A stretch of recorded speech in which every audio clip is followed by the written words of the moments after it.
Now at 5, a Utah Tech student dead after falling 5 stories from a housing complex. What the university is saying about the freshman. Plus, getting rid of your guns in a unique way. How you can turn your unwanted firearms into helpful gardening tools. And the Utah Utes are headed to the Rose Bowl. The high stakes they face as they match up against Penn State for the first time in program history. Live, we're there for you. ABC4 News at 5 starts now. Good evening, I'm Jordan Burroughs. Thanks for joining us tonight for ABC4 News at 5 o'clock. Utah Tech students are in mourning after a student fell 5 stories to her death. Officials identified this student as freshman Peyton Hall. She was surrounded by friends and roommates who witnessed the incident. They say she fell from a housing complex this morning. They add the fall appears to be accidental, but it is still under investigation. Southwest Behavioral Health Center Mobile Crisis Team is also helping to provide mental health support to students and others involved. 2 people are dead after a car crash involving a box truck in West Valley. According to police, the 2 people were driving on 2700 South near the intersection of 3200 West last night. They hit a box truck parked on the side of the road. Both the driver and passenger of the car died from their injuries, and the driver of the box truck suffered minor injuries. Police are still investigating the cause of the accident. A woman is in critical condition after a 2-car crash in Taylorsville this morning. Police responded to 4500 South Atherton Drive around 12:30 this morning. Officers say they found a woman pinned inside her vehicle. They also found a man in the other car who they say was uninjured. Police believe the collision happened between the 2 cars when the man driving was attempting to make a left-hand turn and collided with the woman's vehicle. Police are investigating the crash for possible impaired driving. All right, now let's check in our pinpoint weather forecast with Bob Bedore standing by with some potential snow on the way. Hey, Bob. Hey, Jordan. Yeah, we've got a little winter weather advisory I've got to talk to you about, so that's going to be what's going on. But right now, outside our own studios, cloudy. You see those clouds already starting to form out there, and temperature 35 degrees. We're seeing more of that cloudiness. We go a little more south, get down to Linden, over there to Utah Lake. A lot of cloudiness going on there, but you go down further, St. George, not looking very cloudy at all. Let's take a look at our satellite radar, and you can see those clouds starting to move their way out.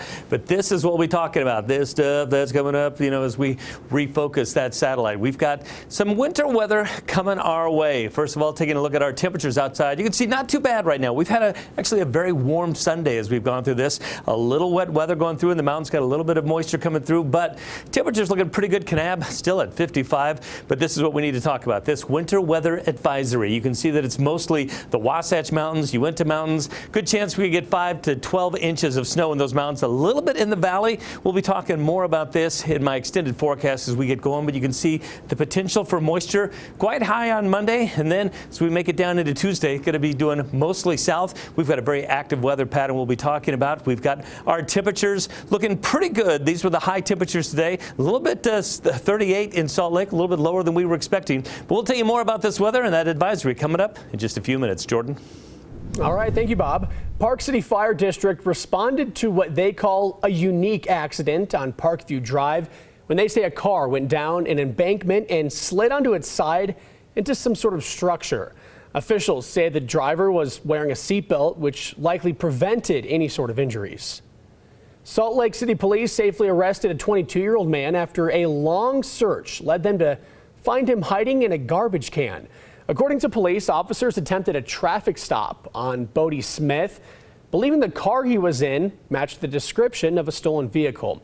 Smith refused to stop and drove away, eventually running on foot and then hiding. Officers say they eventually located him near 950 South and 1500 West. He was arrested for failure to stop, driving on a revoked license, and violating probation. The Gun Violence Prevention Center of Utah hosted its second Guns to Gardens event of the year this weekend. The goal of the Guns to Garden event is to help people dismantle unwanted or unneeded firearms. The parts are then made into usable garden tools.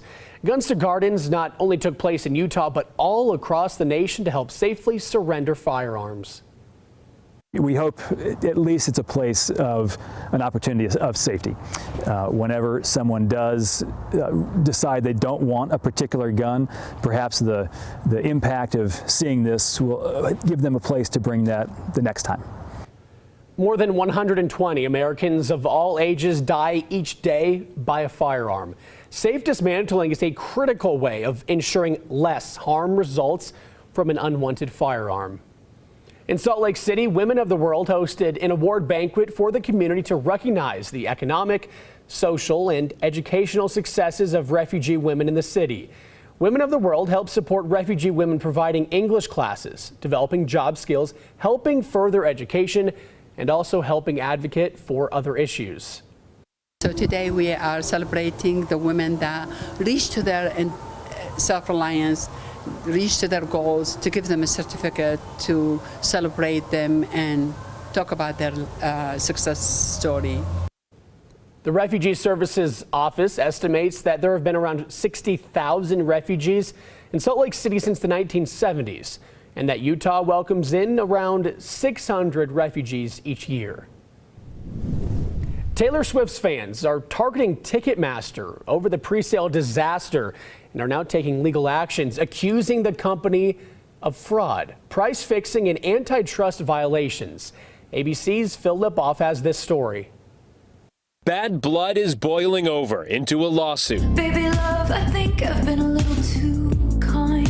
26 Swifties suing Ticketmaster and its parent company Live Nation, alleging fraud and price fixing, claiming the pre-sale snafu for Swift's upcoming Eras tour is just one example of the tight grip Ticketmaster has on the industry. The lawsuit alleging the company charges excessive service fees, far higher than any similar service in other markets. It says Ticketmaster is a monopoly that is only interested in taking every dollar it can from a captive public. What they're saying is, as fans, we should at least have a fair opportunity to attempt to get some tickets. Fans were devastated when they couldn't find affordable tickets for the pre-sale. Others claim they didn't even receive the codes they needed from Ticketmaster to purchase tickets. Julie Barfus has been a Taylor fan for 16 years, but after spending more than 10 hours trying to get tickets, she'd had enough. I feel like Ticketmaster needs to see and acknowledge that there is a problem with the way they're doing business, that they're really hurting the fans in how they're doing it. The suit filed in Los Angeles County Friday claims